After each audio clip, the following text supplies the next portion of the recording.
Kung di-describe ko po ang buhay ko bilang painting, katulad ng isang musmus na bata na yung background niya is makikita na mga bahay na mahirap na bahay. Tapos, papakita ko doon sa bata na siya ay sumusulong na may bit-bit lang sa saranggola. At yung saranggola na yun is nagpapakita ng pag-asa niya na sumusulong. Sumisimbolo sa pangarap ng bata na yun na gusto niyang makaalis sa kahirapan na nasa background niya. Ako po si Jan Aaron Lagson, 23 years old.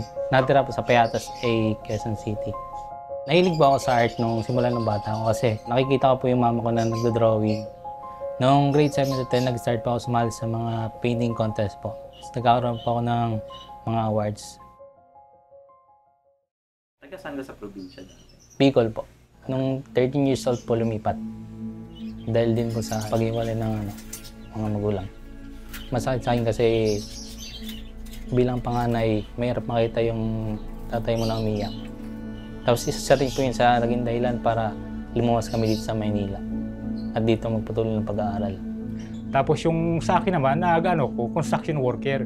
Kung may mga minsan maganda, may pakyaw, arawan, kung anong pagagawa dyan, sa electrical, sa paggawa ng bahay. Minsan wala rin trabaho pero kahit pa pag may dumarating naman. Hindi siya basta tatay lang. Kumbaga, nanay-tatay siya. Masigit pa nga sa mag-asawa na nanay at tatay. Sobrang na siya trabaho, tapos magagawa pa sa gawaing bahay. Parang kahit kalabaw. Walang reklamo, walang excuses. Para lang matutusan yung pangailangan namin. Mahirap po talaga kasi sa financial nga. Si Aaron, mataas ang pangarap. Naghanap siya ng scholars, ganyan. Sabi ko, hayaan mo, magdasal ka, manalangin ka. God will provide. At alam ng Diyos, yung desire ng puso mo na makatulong sa magulang mo. Sumubok ako na sumali sa Operation Blessing, mag-apply. Marami po kaming in-interview nun. At laking pasalamat po sa Panginoon na isa po ako sa mga napili para maging scholar ng Operation Blessing. Sobrang alaga po kasi lalo na yung school ko is napakalayo. 3 rin po yung sinasakyan ko.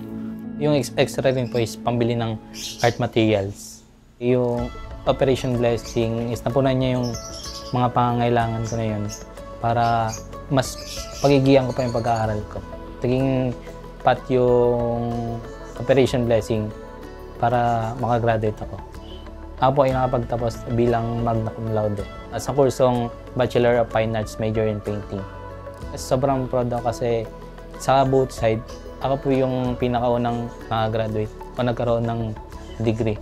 Maraming salamat po sa mga sponsor na patuloy na nagbibigay tulong sa mga bata. Ang may tutulong ko na lang po sa inyo, ipagpipray ko na lang po kayo na bigyan po kayo ng ibayong kalakasan at mahabang buhay at magandang kalusugan. Maraming salamat po.